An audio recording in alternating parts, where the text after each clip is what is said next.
We try to bring you high-quality educational and informational content every single day. Why do you think the price is having such an anemic time? The news story of the hour. Jump onto the chart. Is this the beginning of a massive financial unraveling? We got to add a little addendum to the show map today. So we start here on the daily. Now, we've been looking at the RSI on Bitcoin's daily chart for the last several days. It always has been, but it's been increasing over the last 50 years since the government has been Hey guys, what's going on? Jebb here, and in today's video, we are going to be talking about the SEC and how they just rejected, again, Grayscale's spot Bitcoin ETF proposal, and now the SEC is about to come under a lawsuit from Grayscale because they have been rejecting Bitcoin spot ETFs for about as long as the earth has been around. So the fact is, they've been rejecting spot ETFs as long as I've been in crypto. I've been in crypto 5 years. July 31st, not that long from now, I will have been in crypto for 5 years. Ever since I got into the cryptocurrency space, they have been rejecting spot ETFs. Even at the end of 2017, they were rejecting them. In 2018, they rejected a Gemini-based spot ETF that the Winklevoss twins were proposing. BlackRock, Grayscale, plenty of other players have tried to get Bitcoin spot ETFs through. And the reason that we care so much about them is because if we do get a spot Bitcoin ETF through, then that allows for Bitcoin to be opened up to the masses in a way that has never been before seen. You'll be able to trade Bitcoin on an exchange while also taking physical custody of it, not yourself, but a custodian that works with the ETF so that it actually manipulates the supply and demand of Bitcoin and crypto. That is very important for raising the price action of Bitcoin by bringing on retail investment. So if we get a Bitcoin spot ETF approved, it would open the door for a ridiculous amount of adoption. We're talking hundreds of billions of dollars could flow into Bitcoin as a result of that over the course of a multitude of years. But there are so many things blocking it, namely the Securities and Exchange Commission. Well, Grayscale doesn't want to have anything to do with that, and they've decided that they are going to sue. I'm very glad that this is going to court. It should be going to court, and we're going to be talking about this today because it is actually an extremely important story that you need to be paying very close attention to. We've also got stories coming out about OpenSea, JP Morgan, very bullish story coming out from JP Morgan in their opinion. We also have a story over here from Grey Glacier having to do with Ethereum. We're going to jump into that in a second. Binance just signed another massive deal. We're going to talk about that in a second. They just got 145 million people to pay attention to them. And then, of course, we're going to jump into our discussion about Grayscale after our technical analysis around halfway through the hour. If you do enjoy today's show, make sure to hit that like button, subscribe to the channel, hit the post notification bell so you won't miss anything. And please give a warm welcome to our co-host, TA Tim. How you doing, Tim? I am back. I am back. I have served our country and the justice system well. I will not discuss details to a YouTube channel where multiple of thousands of people will watch this. But it was a good day. You know, conflicting interest going into it. Obviously, like most people in this world, it's kind of like, crap, I got jury duty. Don't want to do this. But if you haven't done it yet, I challenge you to think differently. It was an interesting experience behind the scenes of our justice system to find out what works, what's broken, and, you know, be a part of it. When you walked into the courtroom, did the Judge Judy theme start playing? Like, dun-dun? No. We had, our judge was really funny. People's Court. The judge was funny. I liked the him judge a lot. was funny. That's good. It's always funny. It's always good when you have a funny judge. Well, we're also joined, as always, by Mr. Smainold. How are you doing, Smay? Hello. You're over there. Well, that was short. I'm looking at them right now. Hold on. Okay. Guys, I really like you guys. I really do. And I hope you guys are having a good day because I'm having a good day. Thank you. There you go. Well, oh my gosh. I was getting emotional just thinking about that. I'm just getting emotional thinking about these green names. Man, you guys are the best. And I would like to read these green names. We have Crypto JMP, Groovy. Oh, I love those guys. Mitch Shaw, Elliot Locke, Crypto Alchemist, Crypto Sec Guy, Agent Gold. What the heck? We have Cyberfix Online SEO by Bradley Kellum. And then who else we got here? We got CW. That's a new one. I haven't seen that one before. Grant Roofing Incorporated. Matt C. Oh my gosh. I love all of you guys so much. We got Kelly Kellum. I love Kelly Kellum. But your voice just totally changed on Kelly. He's like, I don't care about Kelly. We have Joe. We got Crypto Alchemist. And I just love all of you guys. And Tom Wilkes. Wow, this is so great. Tom JoJo. Wilkes. I said JoJo. I said JoJo. Yeah, that's one of the first ones. I love all you guys. And I'm going to just see how long each day I can make this segment and just see if we can just start really losing engagement. Let's not do that. So, man, how do we Anyways, find the I love real you Reels guys. on Reels? Oh, the real Reels on Reels. Guys, I'm going to put a link in the description. Or not in the description, sorry. That would be very inappropriate to me. I'm going to put a link in the chat. Okay. And you guys can check it out that's any different. if you want to. Anyways, back to you. I just Jebb. realized you can see the camera that's on me through your camera when it's on your switch. true. When it's on Yeah. You guys can see my camera setup and Really? the teleprompter on there. That's pretty cool. How about that? Oh, yeah, you Yeah, can. you can. That's can. pretty cool.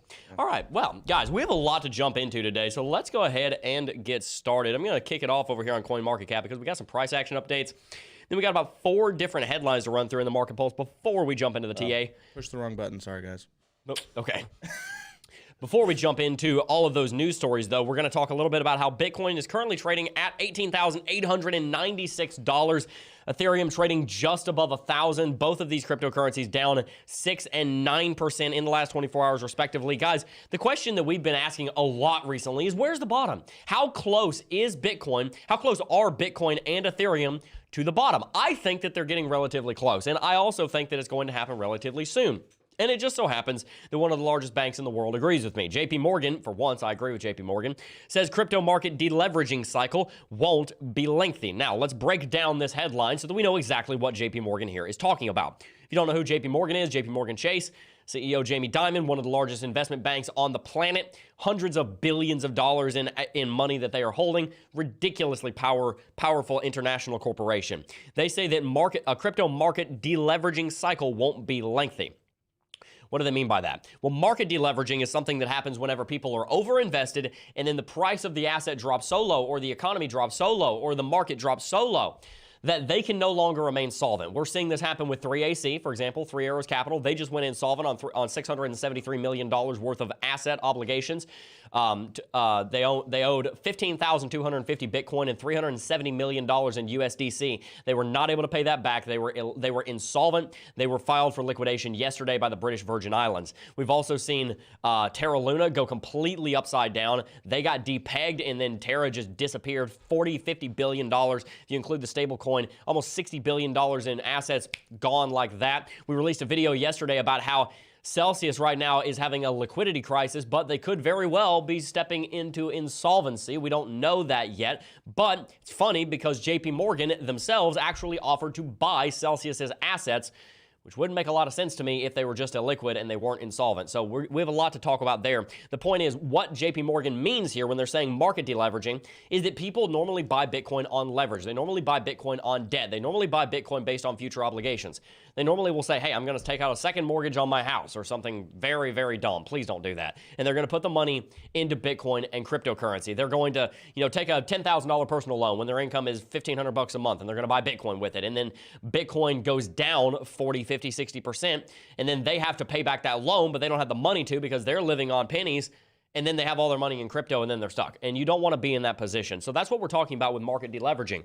They're saying that a lot of different people are starting to lose the ability to hold on to their Bitcoin, and they're going to have to sell it at a loss. And that could cause the final leg to the downside. And we've already seen a lot of that. Over on Bitcoin, you will know, Bitcoin just recently, yesterday, broke below $20,000. In yesterday's show, I told you guys, look, we're testing 20K. Lux Algo says right now that we are probably going to remain bearish unless we're able to jump up here to at least $20,500, $21,000. We have reason to believe that we're bearish on the daily chart. All of these things showing us that we're probably going to be breaking below $20,000 relatively soon. I even compared the current market to the bottoms that we saw happen over here, the 5 bottoms that we saw happen over here in November and December of 2018, how Bitcoin had to ladder down and find a bunch of different bottoms. So Bitcoin is probably about to go through a major market deleveraging, just like JP Morgan is saying. We saw that happen here. A lot of longs got liquidated here. That's part of the deleveraging as well. And so that is something that we want to be paying attention to. But the good news here, because this is actually a bullish story, we knew that the market deleveraging was happening and is going to happen. They say that it won't be lengthy. I'm not going to go into too much detail on this, but they don't expect it to last that long. They're talking about things like 3AC again. But the point is, this is probably not going to take that long, is what they're saying. And that means that the bottom could be close, which is what we're saying. So I do agree with that. Now, let's also take a little bit of a look over here at OpenSea. OpenSea data breach causes massive leak of users' email addresses. This is Really unfortunate. We don't have time to go into too much detail for this, but I'll read this little subheading here. The NFT marketplace noted that it had reported the incident to law enforcement officials and that an inquiry is underway. An employee of our email vendor customer.io misused their employee access to download and share email addresses with an unauthorized external party. Email addresses provided to OpenSea by users or newsletter subscribers were impacted. That is very unfortunate, especially in a decentralized ecosystem where something like that should theoretically not be as big of a concern, but the fact is it occurred. Now, also, we're going to run through these pretty quickly. Gray Glacier upgrade goes live on Ethereum. This is pushing the difficulty bomb for Ethereum back another 100 days. Not surprising, to be quite honest with you, but it does mean that this has gotten pushed back 700,000 blocks, or roughly 100 days. We can make more content on that in the future if you guys are interested, but we're going to have to keep going here. CZ, Changpeng Zhao, the CEO of Binance, just came out and tweeted that hashtag Binance has partnered with Kabi Lame. For any of you guys who don't know who he is the largest TikToker with 145 million followers. Why? Well, he's the most followed creator on TikTok, and he's good at explaining things in a simple way, perfect for crypto adoption. This is a really big deal for the marketing of Binance. TikTok is one of the most influential social media platforms on the planet, for better or for worse. I'm not saying that I'm the biggest fan of the way TikTok does their business, but we do use it, and we do think it's a valid platform, and we do think that it has a lot of use, and you can get a lot of good information on it. So here's the issue, not the issue, excuse me, here's the scoop, if you will. Kabi Lame is now going to be sponsored by Binance. It was only about, a week or two ago that we came out and found out that Cristiano Ronaldo was going to be sponsored by Binance as well. So Binance is scooping up some massive partnership deals, which is going to help them to expand their influence into the future. You can see right here Kabi Lame's Twitter. This is his official one. He's got 200,000 followers on Twitter, almost 1,000 times more followers over on TikTok. I'm sure you've seen this guy's face. He is ridiculously famous. So check him out. See if he does any ads for Binance over on TikTok. But with all of that said, let's go ahead and move on into our technical analysis here. Let's do a little bit of analysis on what we're seeing here in the last couple of hours as Bitcoin has dropped below $20,000. Yesterday, I presented the argument as to why Bitcoin could potentially maintain 20K as a level of support. I even said in yesterday's video that it was not a strong argument, and I didn't agree with the argument, but I did present it. And the argument was that there was very, very, very slight bullish MACD and bullish RSI divergence on the hourly chart. That was probably not going to hold, and that's what we told you guys yesterday. We were in the process of breaking bearish out of this ascending triangle pattern that you can see right here. We were in the process of setting lower highs and lower lows, pushing down to 20K. We're in the process of approaching another meeting by the Fed, which is going to more than likely lead to a 50 or 75 basis point rate hike.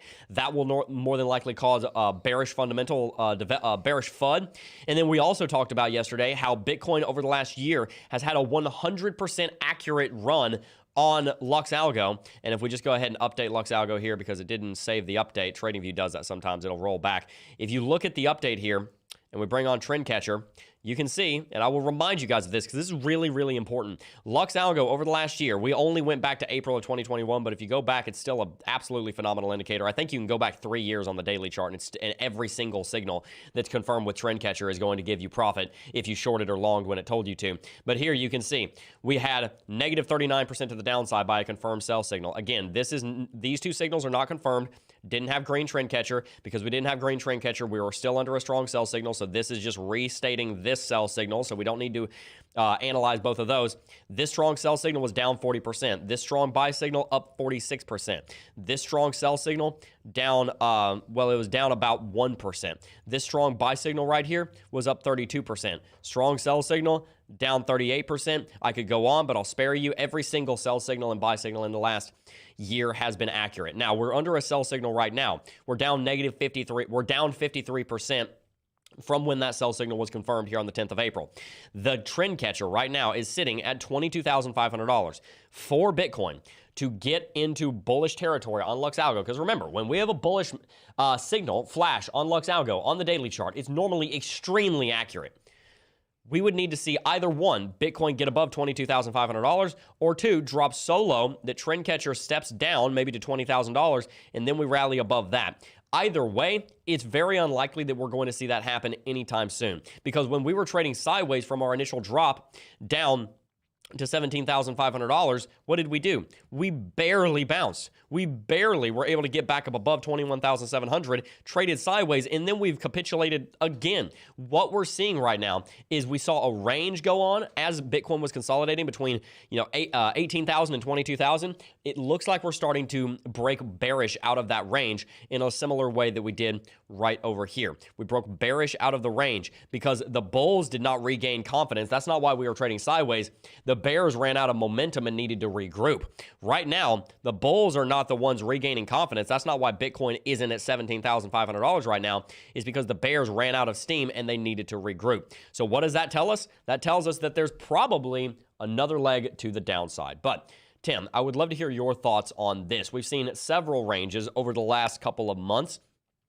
Do you think that this is the same pattern that we've been seeing and that we're about to break bearish out of it as we have done recently? Yeah, there's a couple things here. And I'll start, if you're on my charts, we'll start with Luxalgo, even what Jebb was talking about, because right now there's some stuff I find very interesting on Luxalgo, and I'll start on lower time frames to work our way up.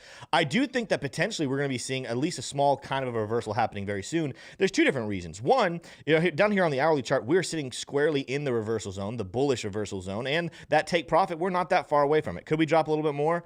Yeah, we absolutely could. And I actually think there's arguments to say we probably will drop a little bit more here over the next couple of hours, maybe next couple of days. But we're sitting very close to two different levels on Luxalgo. And this is just Luxalgo. I'm going to talk about some other things as well. But as far as Luxalgo goes, hourly chart, we're getting very close to a support level. Go out to the 4-hourly chart. We had a little bit more to go down to where it says take profit. At the same time, we did that little X just flash, and we are down into the reversal zones. As I move out to the daily chart, we are actually getting close to where we're overextended on the take profit. We're a little away from the reversal zones, but we did bounce off of it right there. And of course, as we're moving up in the timeline on the daily chart, you got to wait a lot longer to see things fully play out. But we are sitting very much down towards the bottom of take profit. For all of these reasons, I do think that potentially we will see some sort of reversal within the next couple of days to send us back to the upside. But where we get more bearish, before people are like, oh, there's Tim just saying we're going to rally, we're going to rally. No, listen, I called a couple days ago. I thought we were going to rally a little sooner. We ended up coming a little down. I understand why. I just, you can choose one or two options. I chose one. I was wrong. I'm fine with that. I'm going to stick to my long-term prediction, though, that we're going to see price more than likely closer to 15,000, if not lower to 20,000. And if you go out to the weekly chart, Luxalgo definitely supports this. On the weekly chart, this was actually, I don't know exactly when, whether it was a couple days ago, because I've been busy, haven't been studying charts all day long. But this was not where the weekly charts take profit was here a couple of days ago. This is a reflash, and that's what I love, that Luxalgo does reassess. It retakes into account information, the data, and now the top level of take profit on a short on the weekly chart is 13,000. Here's the thing. This is the weekly chart. So it could take months to play out and go down to that profit. People who trade on the weekly chart, they're not trading and getting in a couple times a week. This is long-term movements. So this right here does not give us a timeline. It doesn't tell us it's going to happen the next couple of weeks, next couple of months. What it says is be prepared on the weekly chart. On the grand scheme of things, Luxalgo is still calling for a dip potentially as low as even 13,000. I think that should be very, very heavily taken into consideration. Now, let's go to something that I do think is bullish. I talked about this a little bit on my Twitter this morning, and Jebb, I put on Twitter, I was like, hey, it would be really nice to have a daily close here next little bit at 18,900 or lower. And the reason why is right here on the daily chart. And you guys know I love me some RSI and RSI bullish divergence. Well, guess what we have playing out if we can close below hand. And like I said, I think that we have a little bit further to go over the next couple of hours. Right now, the daily close we had back here on the 19th of June, when we dipped very, very, very, very far, the close actually ended at 18,942. 18,942. So if we can close this daily candle below that level, let me go auto and get a little more zoomed in so you guys can see it better.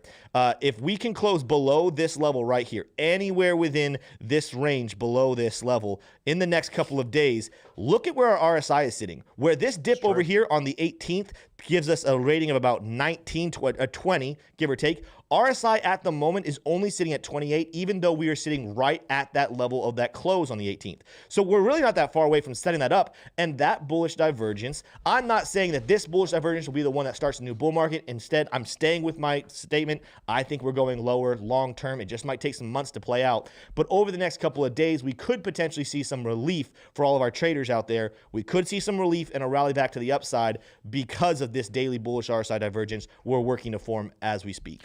Absolutely. I love it, Tim. It's very important to pay close attention to that RSI divergence because a lot of times RSI divergence will precede a major movement on a market. A lot of times it will give you very accurate data. In fact, you can even see that there was a little bit of RSI divergence that preceded our movement to the downside right here. We had a flat top here on the RSI going back on the daily chart between the end of May and the 8th of June. That was a flat top right here. Then we had a downtrending level of resistance right here. That is a form of bearish RSI divergence, and that led Bitcoin to the downside. So as you said, if we do see bullish RSI divergence, that could lead to a short-term bounce. I would question how long it would go on for. I think that you would probably see Bitcoin maybe bounce for a week, if not less time than that, and then start moving on to the downside. But the thing to keep in mind is that, as you talked about, Lux Algo does have a take profit signal for the short traders right now, sitting all the way down on the daily chart. For example, you said the weekly chart, but on the daily chart going all the way down to $11,430.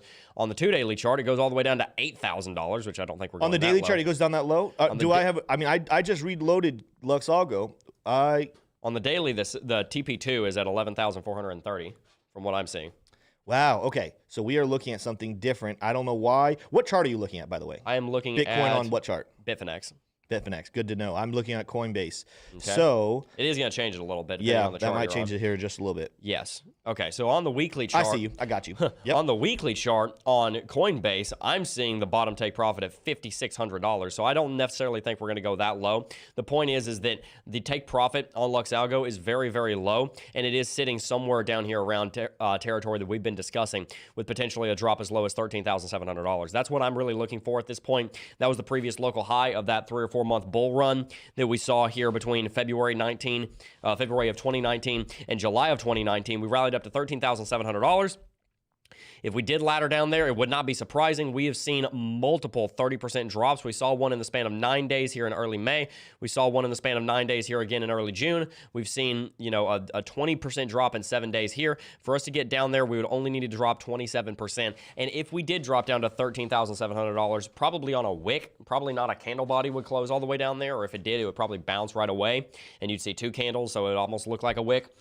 You would probably see a lot of purchasing down there, and I think that might finally be low enough for people to have confidence that the bottom is in. And the question right now is, when is the bottom going to be in? That's a big question in the cryptocurrency space. And also, how does this tie into a Bitcoin spot ETF? I think one of the things to keep in mind here is that people do hold out hope that a Bitcoin spot ETF is going to be able to bring the market back to the upside. That's one of the things that people look out for. So a lot of people, especially a lot of people in the market right now that are holding large sums of money, they are making decisions around the adoption of Bitcoin and around the trading and investing and purchasing of Bitcoin based on fundamental news. So when you have a lot of these big investors come out and they see that the SEC rejected a spot ETF, then you're going to see the market potentially move to the downside. This is a question we'll jump into more later, but since we're still in TA, it might be good to bring up now. We saw Bitcoin start to drop down here at 2 a.m. If you bring up the article over here that we'll talk about later, we saw this went live. We found out about this at about 9 p.m. Eastern yesterday. So we found out about this about 5 hours later. We saw Bitcoin drop to the downside in a pretty substantive way. In fact, we were already dropping to the downside when that news came out. We were trying to have a little bit of a bounce here. News came out, started dropping to the downside, and then broke straight through $20,000. So I do think that there is an impact here. I do think there's correlation between all of the bearish news that we're seeing. We have bearish news coming from the Fed. It's good for the U.S. dollar in the long run, but it's bearish in the short term. It's FUD whenever you see the rate hikes coming in, whenever you see a triple rate hike come in, for example, the first time since 1994.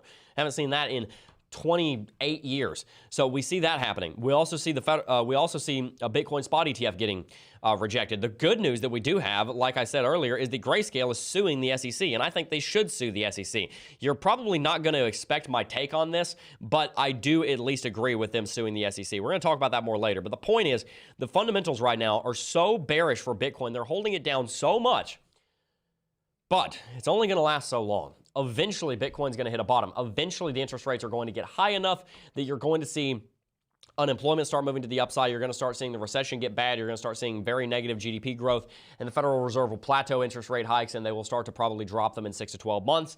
That will more than likely lead to stimulus in the economy, which will more than likely lead to more people having more money that they can more easily get access to, and they'll be willing to go out and take cheap loans as they're dropping interest rates to go and buy Bitcoin on leverage again, which I'm not saying is a good thing, but this is what's going to happen because Bitcoin might be trading at $14,000, and most people don't expect it's going to go much lower than that. All of this to say that Bitcoin right now is at a crossroads. The problem is that crossroads has pretty much been determined. The market is pretty much determined, okay, you need to go lower. That's what I'm seeing, is that the market needs to go lower. The good news, as I said, is that bottom is probably a lot closer than we think, and JP Morgan and I, for once, would agree on that. Tim, do you have any final thoughts before we move into Super Chats? I think the last thing that people need to be definitely taking into account right now is that as bad as that news was, go to my screen real quick here, Smay.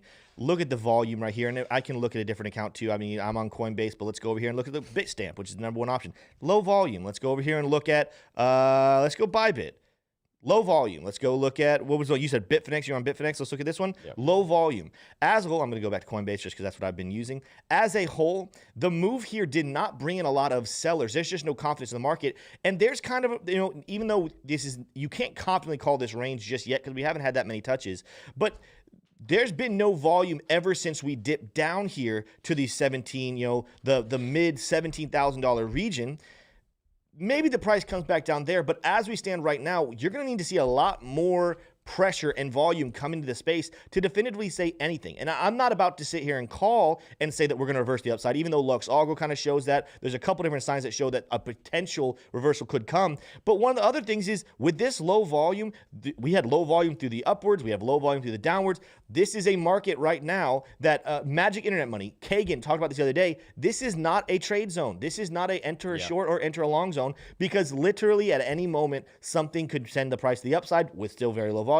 Something enter the downside with very low volume, because nobody is wanting to touch anything. You have people sitting on the sidelines just holding. You got a couple people trading, and it's a very unpredictable space as it stands right now. So anyone who's saying, I called this, we're about to crash hard, well, the signs, there's no sign saying we're about to rally, and there's no sign saying we're about to crash hard either. The market fell asleep is what happened, and this is the last thing I'll say before we jump into Super Chats here, is that I remember I was here for this back in 2018, back in August, September, October, and November. Bitcoin would do these massive Bart Simpson patterns. It would just jump around on no volume. It would just randomly moonshot, like right here, for example. I remember this day, October 15th, 2018. It would just randomly moonshot 22% to the upside. It wasn't because it was bullish. It's because there were no sell orders. It's because the order books were empty. We saw this Bart Simpson pattern here. We dropped Bitcoin, looking at the 4-hourly chart, going back to 2018 here. We saw Bitcoin drop 5% for no reason. No reason whatsoever. We saw Bitcoin rally all the way up here to $7,300. Then the buy volume just collapsed and it disappeared, and we dropped 13%. That's what we're starting to see right now, is that the order books are so thin. Now, they're not as thin as they were back then because the market was a much smaller place back then. But the order books are so thin that it's so easy for the market to move in any direction. It's so hard for it to have a clearly defined trend. So that's why you're starting to see, instead of a gradual step to the downside like this, what we saw in the beginning of the market when there was a lot of volume and there was a lot of resistance and there was a lot of people putting pressure on the bear saying, no, we want to go to the upside. No, I want to buy. No, I want to buy. No, I want to buy. Right now, you're just seeing Bitcoin collapse whenever it goes to the downside. Whenever it takes an inch, it takes a mile, because there's no buy volume down here. There was none in this region. There's none in this region. Now, the good news is,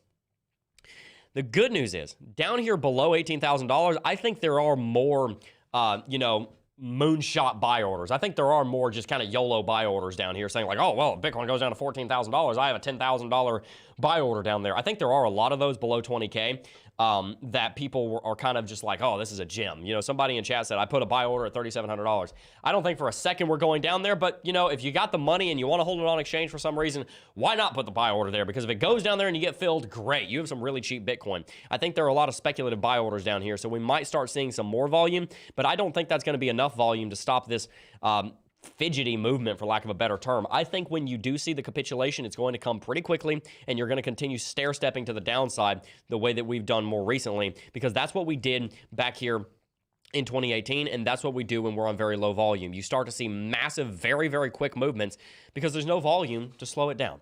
So that's my take on that, but I'd love to hear your take on that in the chat. I'd also love to hear your take on that in the comments section. And by the way, let's go to full screen because I want to check how many likes we have. We have 257 likes, 1,250 people watching. That is just not going to cut it, guys. Come on. We got 1,250 people watching this stream. We're so very thankful for all of you tuning in every single day. We got a ton of regulars here. Thank you guys so much, especially to our green names, for supporting the channel and tuning in every single day. I want you to do me one favor. Hit the like button. I know that we can get to 500 likes here in the next couple of minutes. Also, make sure to sign up for Lux Algo because, as you just saw, it is a remarkable technical indicator, and you want to make sure that you have access to it as you are going into your technical analysis journey. let's jump into some super chats. Yeah, we got one super chat, and I'm going to try to look at some regular chat and see if there's any questions there we could answer. But Nico Wild. Nico's been He's been super chatting a lot. Consistent giver here recently. But he said Bitcoin is being raked by exchanges like in poker because Coinbase converts big percentage to dollars. Consider the impact of basing perceived value on exchange numbers. We don't check the Dixie before shopping with dollars, right? Question mark. Yeah, so it's really important what you're saying. A lot of we're starting to build almost the kind of banking system in crypto, and that's a little bit scary to me. You look at platforms that are lending platforms like Celsius and multiple other. I don't mean to just call out Celsius, but you look at some of these lending platforms, and they are generating APY based on real rewards in the cryptocurrency space. I'm not saying that. The issue that I run into is when you start having fractional reserve lending. And you're lending out people's money. So if everybody wants to pull out their money and they can't, well, how do you go get those rewards without a liquidity crisis? You have to keep enough money on the sidelines and hope everybody doesn't pull out at the same time. So you're running into an issue with that where you set up the cryptocurrency industry, if you're not careful, in a state where you can have a run on the banks. And that's not good. We don't want to have a state where you can have a run on the crypto exchanges or a run on the crypto lending platforms. And that's kind of what we're seeing right now. That's why Celsius shut down their withdrawals, because they didn't have the liquidity, and they might be insolvent, we don't know that, but they didn't have the liquidity to pay everybody out because everybody wanted to pull out at the same time. So hopefully, we're going to learn our lesson through this bear market. That's a big hope. I don't know if that's going to happen or not. It probably won't, but that's the hope anyway. Nico also donated again. He said, if there's no support, the value isn't reflected in the price brought to us by exchanges. We have to decide the value and spend accordingly. Nico also, when you weren't here, Tim, I think it was a time that you weren't here, said that he was going to start accepting Bitcoin. No, I was here. I was here for that day. That was in the middle. Okay, yeah. I couldn't remember. Yep. Yeah, so that would have been, what, Tuesday then? Yes, Probably. Tuesday. Yep. Yeah. So I get what you're saying. I absolutely do. I think we also have to keep in mind that the market is going to move as it's going to move. And yes, we should be deciding the value, but there's only so much that you can only artificially move the value of Bitcoin so much unless you have a lot of money. And what we're trying to do when we're saying, hey, let's ascribe this value to it, even though the market doesn't ascribe this value to it, is that we're trying to manipulate the market in the same way the market manipulators are, and then they just have a lot more money. So I'm not saying it's a bad thing. To be clear, every time you trade, you manipulate the market. And I don't think that you or anyone in this room or in this audience has a bad motive there. But at the same time, unless you have a ton of money, it's probably not going to do a whole lot. And you might end up just hurting yourself for no reason, even though you, Nico, are somebody who obviously understands crypto very well, and we want you to be very successful. So again, when you're riding with the whales, if you're not a whale, don't try and be a whale. Be a sucker fish attached to the whale and eat the food that the whale left behind. That's what I'd say to that. Good deal. Well, let's go ahead and bring you a word from one of our sponsors, and then we are going to jump into our discussion. Guys, Unstoppable Domains, you've heard the name. They are very, very popular, and for good reason. They're decentralized, the Unstoppable Domains are, and once they are minted on the blockchain, nobody can take your domain from you. Think of your domain as your keys to the world of Web3 and crypto. You can use your domain to send and receive crypto. Instead of a long wallet address, you can use that domain. It's safer, more convenient, and less error-prone than copying and pasting that long wallet address, and it's human-readable versus copying and pasting long wallet addresses, and it makes crypto practical in more physical world situations. Have you ever seen somebody's name on Twitter and it's like cryptojebb.eth or whatever, or cryptojebb.whatever? That's an unstoppable domain. They're everywhere, and you need to get one. You can host a decentralized website or an NFT gallery on it for free through the Unstoppable Domains website builder. You can even use your domain to verify your humanity and log into some decentralized applications just like SSO, except you control your own data and identity, and that feature will be expanding. There's no renewal fees on domains, unlike normal domains, www.com domains. So make sure to check out the link in the description box down below and get your own Unstoppable domain right now. There's a land grab going on right now, guys. For any of you who are old enough to remember this, I wasn't around back then, but during the 90s, people were land grabbing domains. There are people that bought like letter.com or 5letters.com, or just a few letters in a row.com, and then later on a company comes around, they have that ticker symbol, and they pay you $50 million for the domain because they need the domain. If you type in amzn.com, it brings you to Amazon. Somebody probably bought amzn.com, sold it to Amazon for $20 million. You could be that guy, because speculation on domains is a very popular thing to do. There's a lot of money in it, so make sure to check out Unstoppable Domains with the link in the description box down below. But let's go ahead and jump into our discussion. The SEC giveth, but sometimes they taketh away. Let's read this article here. Grayscale sues the SEC over Bitcoin ETF application rejection. The SEC rejected Grayscale's application, again, to convert its Grayscale Bitcoin Trust to an exchange-traded fund earlier Wednesday. Let's read on here. Grayscale Investments has sued the U.S. Securities and Exchange Commission barely an hour after the regulatory agency rejected its application to convert its flagship Grayscale Bitcoin Trust product to an exchange-traded fund. What that obviously means is that Grayscale was on the sidelines ready for this result and ready for this verdict. We have a lot to jump into today having to do with why the SEC did this, what their argument is, why I think the SEC actually might be right in some areas that people don't realize. And we're going to play a little bit of devil's advocate for them, but I will just tell you my opinion from the get-go. The SEC should have approved this. The SEC should be held to account that they're not approving this. The SEC needs to get out of the way of a growing industry that doesn't want their help or their protection. And they need to, like I said, they need to approve this. So that's my takeaway. But there are actually a couple points that the SEC is making that make sense based on their mandate. So we're going to talk about all of that and more. Now, let's jump into the SEC's actual argument. Before we do that, though, let's discuss what an ETF is. A spot Bitcoin ETF, particularly, will take physical custody of Bitcoin. What that means is if you go and you buy one Bitcoin with a spot Bitcoin ETF, there is one Bitcoin purchased and put in the custody of a custodian somewhere in the world. What that means is, let's say ABC Corporation has the Bitcoin spot ETF. They're going to use a custodian. Let's call it XYZ Corporation. And ABC Corporation is going to provide all of the framework, all of the software, everything that's needed to have that Bitcoin ETF, Bitcoin spot ETF on the market. They're going to do business with something called a custodian, XYZ Corporation. XYZ Corporation is going to take Bitcoin from ABC Corporation, keep it in physical custody so that they are taking it out of the supply. So that if ABC Corporation sells 100,000 Bitcoin on that Bitcoin spot ETF, that 100,000 Bitcoin is not just a derivative, it's actually 100,000 Bitcoin sitting in a wallet address somewhere and it's out of circulation. That is so important because we have futures ETFs. Those are derivatives. When those are derivatives, they're just saying, okay, we're taking the price action of Bitcoin and we're trading based off of that, but we're not actually taking Bitcoin out of circulating supply. Go back to the basics of the basic fundamentals of supply and demand. To get the price to go up, you either have to decrease the supply or increase the demand. The reason the Bitcoin spot ETF is so powerful is because it does both. It increases the demand because it opens up Bitcoin purchasing to millions of Americans. And by the way, all the retirement funds, all the 401ks, all the Roth IRAs, all of these funds to be able to buy Bitcoin much easier in a much more regulated and, in their opinion, safer way than they can right now through traditional cryptocurrency exchanges. So it massively increases the demand. There's 330 million people in the United States. 200 million of them work. Those people want to make investments, at least if they're being financially prudent. And one of the investments that they could be making is in Bitcoin, but a lot of them don't understand how to get into Bitcoin. We're almost trying to build the Bitcoin industry with, bubblegum and toothpicks if we're trying to do it through our own exchanges. If we have a Bitcoin spot ETF, there are literally tens of millions of people in the United States that would be more open to buying Bitcoin because they don't have to fiddle with all these newfangled Coinbase exchanges. No, they can actually go and do it through their normal broker through the Bitcoin spot ETF. So number one, it increases demand. Number two, a spot ETF, unlike a futures ETF, decreases supply. A futures ETF, a derivative and a type of ETF that is a derivative, such as the futures ETFs that have been approved, do not take physical custody of the Bitcoin, meaning that they don't decrease the supply, meaning that they don't raise the price by that. A spot ETF would have a custodian. Again, in this example, would be XYZ Corporation. They're taking the Bitcoin, holding on to it somewhere, hopefully very securely, and then they will release it to you when you want it back.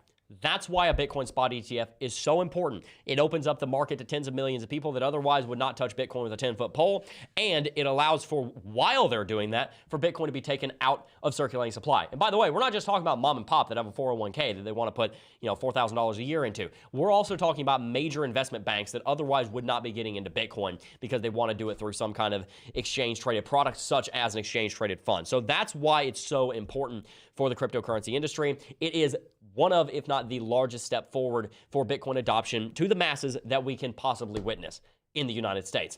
By the way, before we jump into why the SEC didn't approve this, on the exact same day, a new Bitcoin spot ETF launches at Euronext, an Amsterdam exchange. So now we have spot ETFs in a multitude of different places. We have spot ETFs in several different countries. We'll be getting to those countries in a second. Now, let's discuss why the SEC rejected this, because everybody talks about the SEC rejected a spot ETF.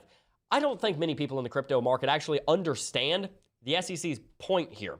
So the SEC stated in its filing that the application failed to answer the SEC's questions about preventing market manipulation as well as other concerns. I'm going to read it here directly from my tablet here. I have a quote from their filing from this decision. They said this: SEC is concerned about underlying pricing data not being accurate and manipulated because crypto exchanges are not as heavily regulated as regular stock exchanges. For example, the Winklevoss twins got rejected back in 2018 when they tried to launch a Bitcoin ETF, and multiple other companies have had the exact same thing happen. They got rejected because of how they were pulling data.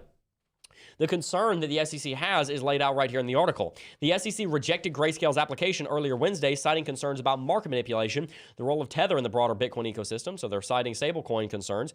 And if, a stablecoin goes down, how big of an impact could that have on the price action of Bitcoin? Well, Luna went down, so did UST. That had a huge impact. They're concerned about that for the sake of investor protection. And the lack of surveillance sharing agreement between a regulated market of significant size and a regulated exchange. That's legalese. Let me translate it. Surveillance sharing agreement. What they're talking about there is some kind of agreement where they can peer into what the exchanges are doing and what's going on the exchanges, so that if they do suspect that there's market manipulation, that they can go and find that market manipulation and prosecute the people that are doing the market manipulation. So essentially what the SEC is saying here is that they're concerned about stablecoins being stable. Obviously, that is a very big concern, considering we just saw $60 billion disappear with Terra Luna. They're citing concerns about market manipulation. Aren't we all? Aren't we consistently saying, hey, we think there might be market manipulation? Isn't that, I'm not even just talking about this channel. In crypto, we're always shouting market manipulation. The SEC is scared of that. They're concerned about that because in their mandate, their job is to protect consumers and protect the consumer interest. Again, I'm not trying to defend the SEC's statement, their decision here. I think they should have approved the Bitcoin ETF. I'm going to get to why I agree that they should have approved it, but I also understand where they're coming from here in a second. And then to finish paraphrasing this, they want a surveillance sharing agreement between a regulated market of significant size, that would be Bitcoin. They don't apparently consider Bitcoin either to be significant enough or to be regulated enough. I would say Bitcoin is probably big enough even in their minds. Even on this massive drop, it's still up to $367 billion in value. I think that they would consider that to be large enough, but they seemingly don't think that Bitcoin is heavily regulated enough.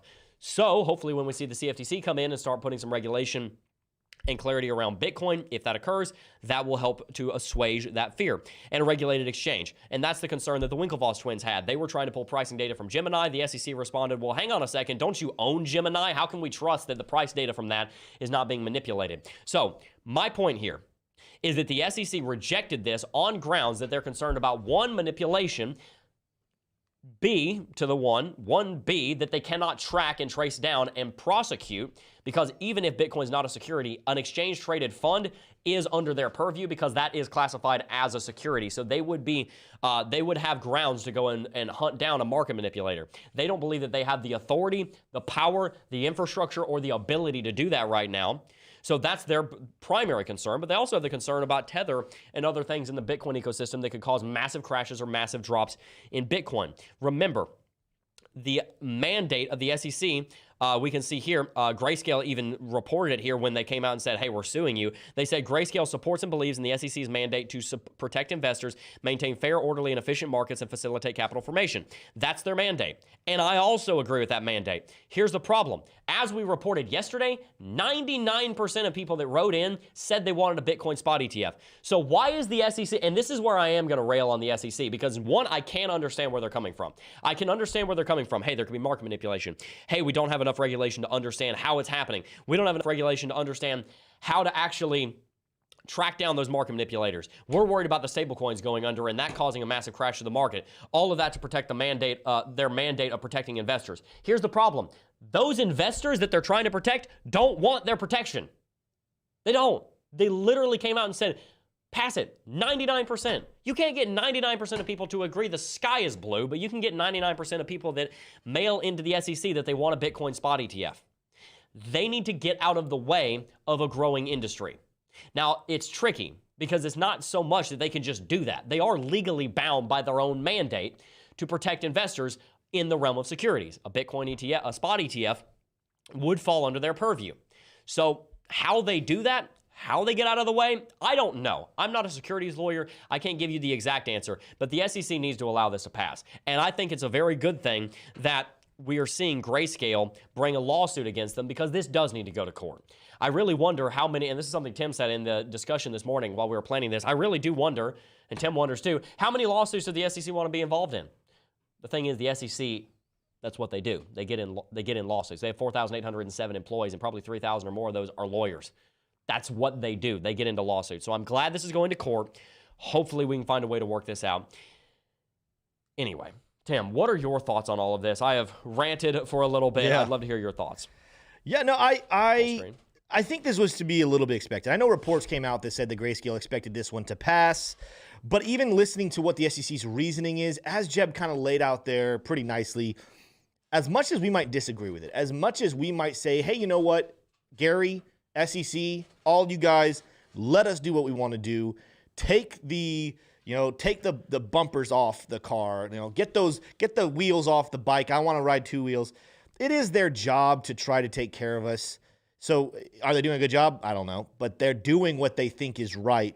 What I'm going to be interested to see is, as Jebb just mentioned here, saying, I'm interested to see how the SEC is able to handle all these complicated lawsuits. Because it doesn't look like the XRP lawsuit is coming to a close. Every time it looks like it's about to close, something new develops there, and it's like, okay, I'm going to drag this out for a couple more years, it looks like. Hopefully not years. I said that. Months, hopefully. Then we're going to have this issue right here coming on with Grayscale, who Grayscale's been applying, and they're finally fed up with it. They're like, all right, it's time. We're going to go sue this. We need to set a precedence. And then words we've seen come from Gary Gensler here recently within the last couple of weeks. Bitcoin is a commodity. And, of course, here we're talking about a spot ETF, which does not mean that that's a commodity. That's a security.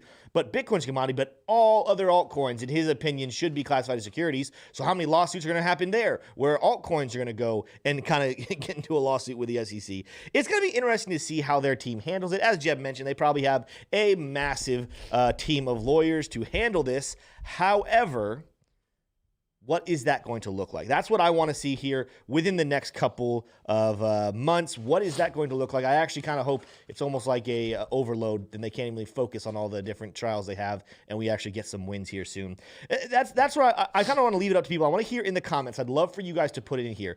Do you want the SEC trying to do what is best for you, or do you want them to get out of the way? Because I think that's where we're kind of getting to a crossroad here, is that if we're going to say that we want regulation, or we want to say, like, oh, I hate losing money, I want to make sure someone's looking out for my best interest. Well, guess what? That's what the SEC was designed to do. Whether they're doing a good job or not, that I'll leave it up to each individual to decide what they think about it. But here is the problem. Here's what I will say. If you're in the camp of saying, SEC, get out of the way, I'm fine. I'm good with it, right? What happens if things go really down? Because we talked about this. I remember, Jebb, having this conversation with you a year ago. Over a year ago, as people were fussing and complaining about all the different limitations and things, and how Gary Gensler was getting involved and limiting people's freedoms. But guess what happens when your holdings crash? It doesn't feel very good, and people start to scream. What just happened with everyone who was holding Luna? What just happened with everyone who had money involved in Celsius? What's happening with people who had stuff involved with Three Arrows Capital? That kind of stuff will increase if there's no entity actually looking out for and trying to regulate this. I'm not saying I'm a fan of regulation, but regulation is a part of what protects people from having those gut-killing drops in their portfolio, and then they complain. And here's the thing. Some people might understand. Some people might say, hey, I signed up for that. When I invested in a risky asset in crypto, I understood there was high risk, but I got involved because there might be high reward. The majority of individuals are going to, when they see their portfolio drop, are going to start screaming. They're going to start screaming farce. They're going to try to point fingers. They're going to want people prosecuted. But if we say, SEC, get out of the way, that excuse can no longer be there. So again, I want to hear what people have to think about that one. But just so you know, it's not as simple as just saying, and Jordan Peterson talked about this at Bitcoin 2022, and I loved it. He said, if you think adopting Bitcoin and cryptocurrency is going to solve all of your issues, that is not the case. In fact, what it's going to do is it might solve some of them, but create brand new ones. So I'm sitting in a spot right now, Jebb, where I'm like, I don't know. Like, we need some sort of entity like the SEC that knows things that the average individual does not know. But at the same time, the individual does deserve the right to invest and do things the way they want to. The problem is the legality and the realistic actions of it all, people are just not going to want to take responsibility for their own actions. Here's what we need. We need the church to do its job because, number one, if people were educating themselves before they invested, by the way, the Bible does have a lot to say on money. Read Proverbs. You're going to learn a lot about money. Number one, if we were being educated on how to use our finances, we would learn how to actually invest and not get ourselves into these situations in the first place. Number two, whenever you do potentially make a big mistake and you are stuck, where do people go? There's no community in our world right now. I'll be very brief on this point because we're getting into like a social issue here. Where do people go when they lose all their money? Like, people are so isolated and alone nowadays. The church isn't doing its job building community and teaching people. If we did that, the SEC wouldn't need 4,800 employees. They'd need 100th of that because people would have, one, not gotten into the situation in the first place by doing evil things that could cause market manipulation, by investing more than they're willing to lose, by, not following basic financial principles. And two, even if that does happen, because things do happen, there are black swans that you can't foresee coming, you would have a community that would back people up whenever those things do happen. So the church needs to step in and start doing its job as well. Nevertheless, again, new spot Bitcoin ETF launches at Euronext Amsterdam Exchange. So this is the continuation of this story. It's just so happening that on the same day the Grayscale got rejected again, they just launched a Bitcoin spot ETF in Amsterdam, in the Netherlands. The reason that this is so important is because the United States is falling behind the rest of the world in cryptocurrency adoption. I said it. Maybe not as far behind as China, which just straight up banned it in Bitcoin mining, but we are falling behind. The nations that have a spot Bitcoin ETF now include Australia, Canada, Brazil, Singapore, and now the Netherlands. Spot Bitcoin ETFs are going up around the world. That means two things. Number one, it means Bitcoin's falling behind a little bit the United States falling a little bit behind in the Bitcoin sector. Two, though, the SEC is starting to become the weird one in the room because a lot of other nations are starting to adopt it. Bitcoin spot ETFs are a pretty big deal for the price action of Bitcoin. And if a large portion of the world starts adopting them, then the SEC will be peer pressured, if you will, into doing so. And they will see how it plays out for these other nations. And hopefully they will finally actually adopt this. Now, Tim, as far as price action is concerned, was the potential launch of this Bitcoin spot ETF one of the things that was holding Bitcoin above $20,000? I think that'd be an impossible thing to answer with an absolute yes or no, but I think there'd be a lot of weight to say yes. I think it's one of those like yes kind of answers. Yes. Maybe. Yeah, I think a lot of people were holding out hope. Of course, I talked about it a little bit ago. Grayscale came out and was kind of saying, "Hey guys, this one's gonna work. We're gonna be good on this one," and some people believed them, and maybe that propped up the market. But as a whole, even what I talked about earlier when we were doing technical analysis, let's say the answer was yes to that. Well, then why, when the announcement came out, was there not a massive amount of volume coming into shorts? The price did dip, but why weren't there a lot more shorts entered? So that's why when I say the answer is yes, because it's kind of like possibly, like that would make sense. I think we need to see a couple more things play out before we could definitively make a statement on that. But it definitely didn't help. I mean, we clearly didn't go up because the news came out that it got rejected. And I think that if/when we do finally see a spot ETF come in, that's not going to solve the issues right overnight. But I think that the focus on, oh man, we actually have something coming, could bring a little boost to the market. And then later on, we will see. I mean, you probably know more than me, Jebb, but spot ETFs, as bullish as the news is, could spot ETFs, if operated poorly, also ridiculously hurt the price of Bitcoin long term?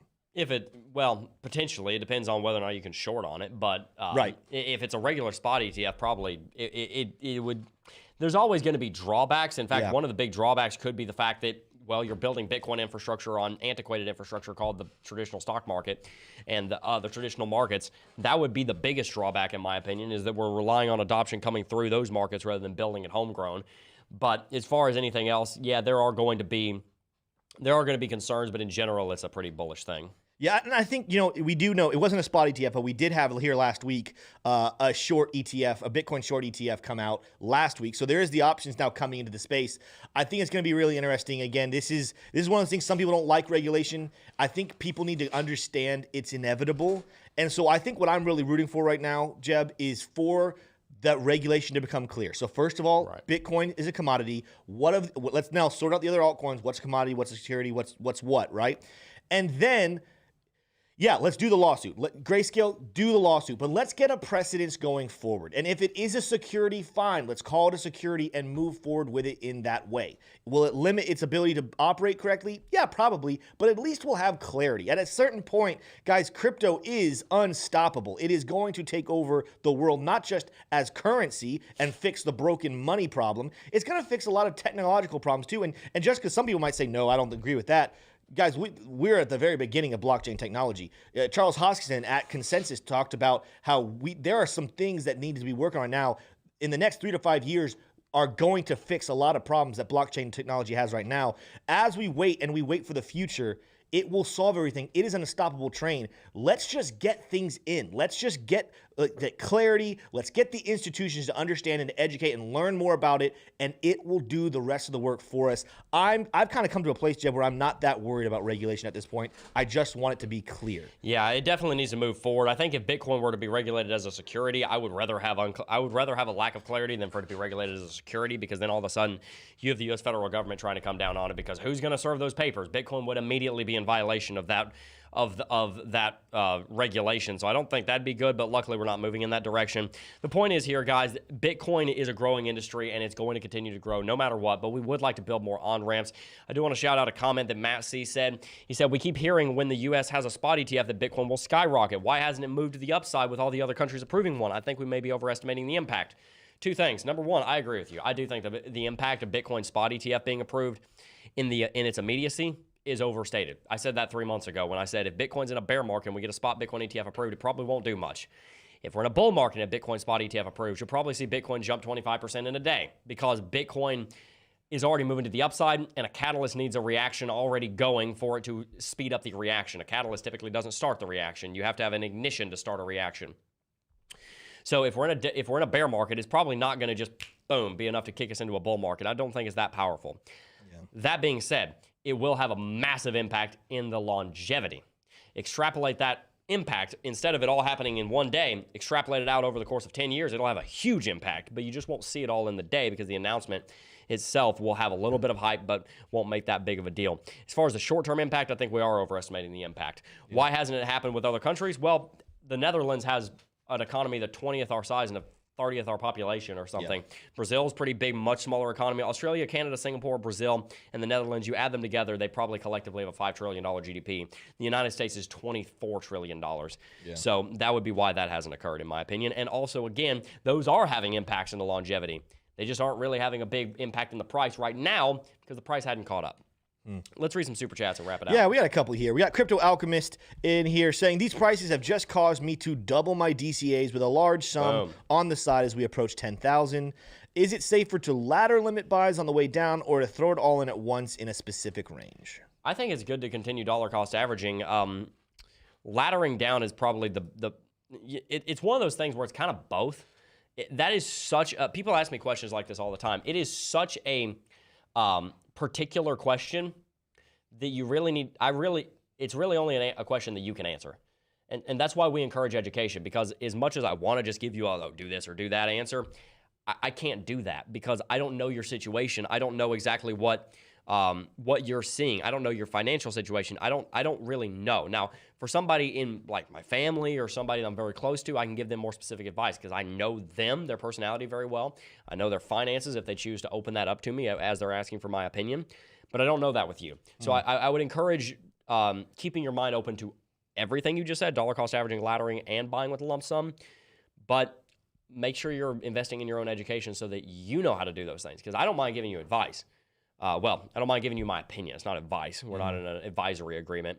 But ultimately, you need to be able to make that decision and be comfortable with it. Because if I'm making the decision for you, you're never going to know if it was the right one or not. If you're never going to know if the reasoning behind it was right or not. But if you make the decision, then you can. Yeah. Another one. We got two here from Nico Wild, so I'm going to read both of them here. I see what you mean. If there's a deal on Forex where we can get dollars for less before we spend them, great. And sometimes there is or isn't a deal. Maybe there is or isn't a deal for Bitcoin right now, but actually spending it is important. He also said, I wonder if there's any way to track Bitcoin spending that might be, Bitcoin spend might be good to ascertain global Bitcoin spend. Maybe not price, but spend before it's exchanged for dollars. That'd be interesting. That's interesting. Yeah. All right. Cool. We got one from Elliot Locke block is the last one I see here. And it says, it is possible to hit 10,000 like suggested by Gareth Soloway, interviewed on Kitco News. Okay, so let me read back that again because it's a question mark. Is it possible to hit 10K as suggested by Gareth Soloway? Also, Smay, we should go with what CryptoSec guy suggested and go fishing after Bitcoin 2023. There you go. Yeah. Sounds like fun. So I'm going to answer first, and then, Jebb, I want you to answer. So, Elliot, as far as the potential of a $10,000 Bitcoin, I see the potential there on the charts. Right now, there's actually technical analysis alone. I'm not even talking about fundamentals yet. The technicals alone show potentially even down to 9,000. Now, that's worst case scenario technical analysis, but if you were doing nothing but technical analysis and you were preparing yourself for worst case scenario, you could say, yes, $10,000 is well within the cards. Now you bring in the fundamentals, and that's where it gets a little bit uglier. Where, again, I'm not saying it has to go down that low, but it's, again, worst case scenario. Worst case scenario, we continue to watch as the inflation ruins the U.S. dollar. We continue to watch as the Fed's height rates don't really fix that, or they go a little too overboard, and we actually end up going into deflation, a deflationary period, which, by the way, I don't think that's going to happen. And then the other one is even worse. Potentially, could we see the Fed, because of the incoming recession and the normal reaction from the Fed in recession is to lower interest rates, could we see them come out really dovish, come out with maybe a 50 basis point height rate, or even worse, 25 basis point height rate, in which case we might, in the stock market, in the crypto space, see a small pump, but long term, the economy continues to go down, and it just delays that terrible crash that Bitcoin needs. 10K is definitely within the cards, not a guarantee, not 100%, but at the same time, it is a doomsday. It's right now the reasonable doomsday. Of course, it could get worse than all of us are even imagining and go even lower. But as it stands right now, Jebb, that's my opinion. What is yours? Yeah, no, I think $10,000 is absolute bottom territory for Bitcoin. I don't see it ever going below $10,000. I mean, maybe to 9, actually. We talked about how 9 could be a potential level. Yeah. I don't think you're ever going to see it trade down there for an extended period of time. So I would definitely agree with what you said there, Tim. Well, we're a little bit over time, so I want to make sure that you guys know this channel stands for financial sovereignty. We want to help you guys become financially sovereign over your own wealth. The way that we do that is by educating you through a multitude of different manners here on the YouTube channel, through Club DeFi, and a bunch of different ways. We're trying to educate you financially in the cryptocurrency space so that you can become sovereign over your own currency. That means having control over your own wealth and control over your own financial system so that you do not have somebody else come in and take that power from you and then lord it over you. We want you to have financial sovereignty. I want to see some hashtag FinSovs in chat. What's the application here, guys? Pretty simple. You need to keep an eye on this lawsuit, and we will be keeping you guys up to date. The U.S. is potentially falling behind in adoption of Bitcoin and regulatory clarity of Bitcoin. That's unfortunate, but to be honest with you, with how slow the government moves on things, it's not surprising. We will keep you guys up to date on all of that. If you enjoyed today's video, make sure to hit that like button. Let's get to 750 likes before we wrap the stream out.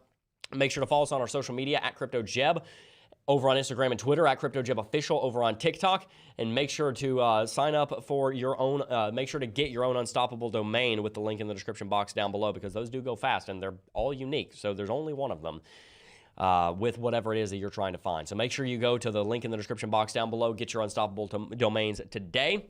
More content coming out today, and I will be over on Cointelegraph here in an hour for my show Market Talk. So make sure to tune in over there in an hour, again, noon Eastern, and I will see you all there. Before I go, I do just first want to thank each and every single last one of you for watching, as always. And I will see you guys in the next video. Peace. Oh, I got a real good feeling.